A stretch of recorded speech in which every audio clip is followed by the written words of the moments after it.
Good morning, good afternoon, whatever time period it may be for you when you eventually see this video. Wrestling! Let's talk about it. Welcome to the Dominic Ultimate Wrestling Show, as you can see here. Not wearing anything wrestling related. Got my Detroit Lions Spider-Man shirt on. Weird? Yes. Cool? Absolutely. That's besides the fact. We're going to talk. Revolution was last night. And in a shocker, not really a shocker, because AEW always kind of does it when there's like a card that people are kind of a little like, They deliver a good show. So let's break it down. Ricky Starks and Chris Jericho was very like it wasn't the hottest. Like that match, people weren't the hottest for. And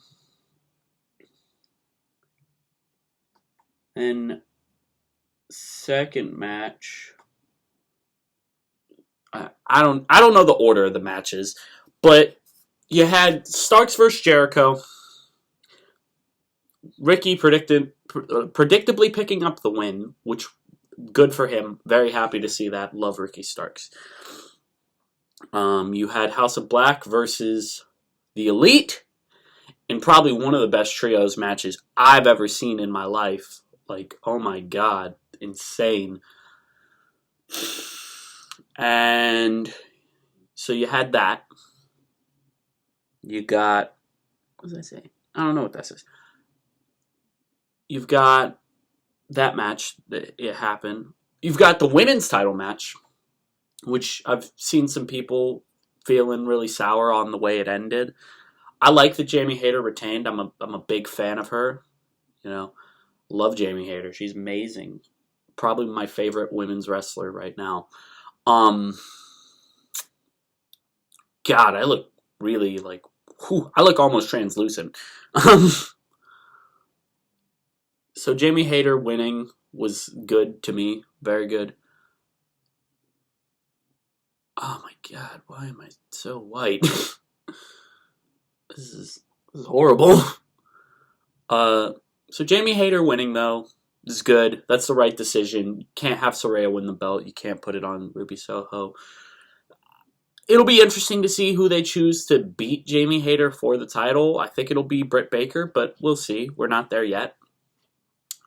We had the tag titles match, which earlier last week, I recorded a video where I said FTR was going to show up in the Battle Royal.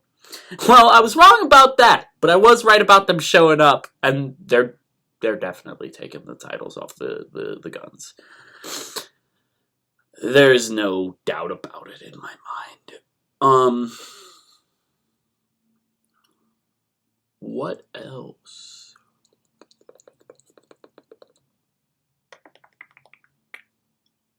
Oh, Joe and Wardlow.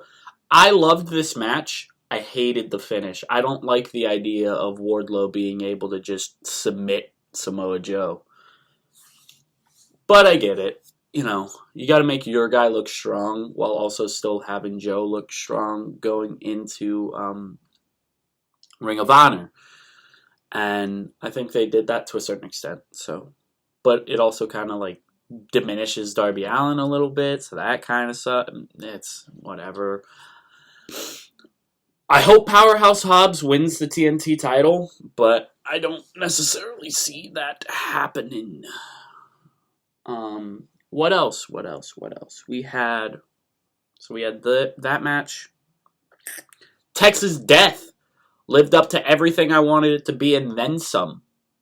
Holy crap. What a banger. Amazing, like, that is some good wrestling. Well, good if you like really bloody matches, which I do. Big deathmatch guy. Yeah, big deathmatch guy. So there's that. Now we get to the main event. 60-minute Iron Man match. At first, it felt very much like the first 15 minutes of the match felt like a filling out process. I'd even say first 20. First 20 was like feeling each other out. And then once it got like going, it didn't stop. Now I'm gonna have to rewatch my match of the year pick of Ospreay versus Omega again, because that Iron Man match, it's in conversation for me. And obviously I don't like, I guess WWE did like do Sammy versus Roman. That was really good too. So, okay, those are my 3 choices right now for match of the year. We'll see if that changes, but yeah. AEW delivered a really good show. I'm excited for Dynamite. AEW always does this too. They build intrigue to the pay-per-view with the little bit of time they have. The pay-per-view is always good. And then, boom, just like that, people are back interested in the product. It's amazing. So, this is the first time in a while I'm like super, super excited for AEW this week. Because they haven't announced the card. No one knows what's going on. We don't know who MJF's next challenger is going to be. It's going to be great. Oh, Christian Cage and Jungle Boy, too. I really liked that match. A lot. I thought it was fun. I thought it was very fun. That about ends it for my discussion about AEW Revolution. In short, I really liked the show. I'd give it a 7.5 out of 10. Like, it's good. It was a solid show. Like, I liked it a lot. I would even say, like, bringing it up to an 8 wouldn't be the worst thing ever, because there's enough good matches on there to justify it to me. So, yeah, I'll bring it up to an 8. It's 8 out of 10. That's really good, especially because people were very hesitant on the card.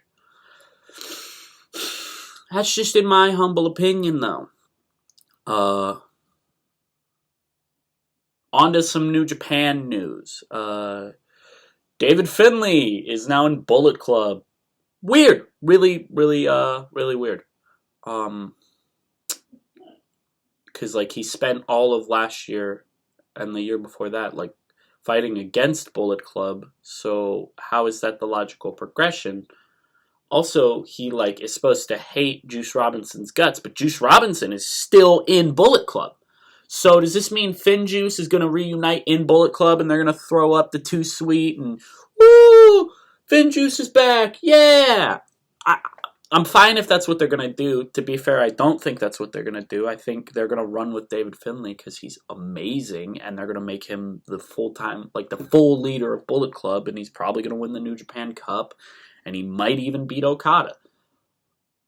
I don't know. That's just a speculation. I would like Ospreay to win, but I think David Finlay winning wouldn't be the worst thing either. Taichi winning would be pretty cool, too. Or Sonata would be cool. These are just a couple that would be like, oh, that'd be sick. Shota Umino winning would just be kind of a shocker, and if it happened, I would be like, oh, that's cool. I like that, but I don't like that at the same time, because, he's super young. They shouldn't do that. That GCW ran Holy Smokes, and that name is very apt because Casey Kirk and Rina Yamashita was a bloody masterpiece. And I'm not saying bloody like the way British people do. I mean, it was a masterpiece filled with blood. It felt like if you watch a grindhouse horror movie, that's how much blood there was. And I loved it. So, yeah, if that's your thing, go check it out. It's a great match. Monday Night Raw comes on tonight. It is 1:06 p.m., so West Coast time currently. So it'll be on in... Let me do my quick math. Oh, it'll be on in 4 hours. 4 hours and 54 minutes. Yeah. Oh, I just went completely dark. I was a shadow person. That concludes my talk. I'll dive into NXT tomorrow, run down the card for Roadblock, and to quote Ian Riccaboni, who I'm not the biggest fan of, happy wrestling, everyone. Be positive. Enjoy what you enjoy. Have civil discussions. Just overall, enjoy pro wrestling. Thank you.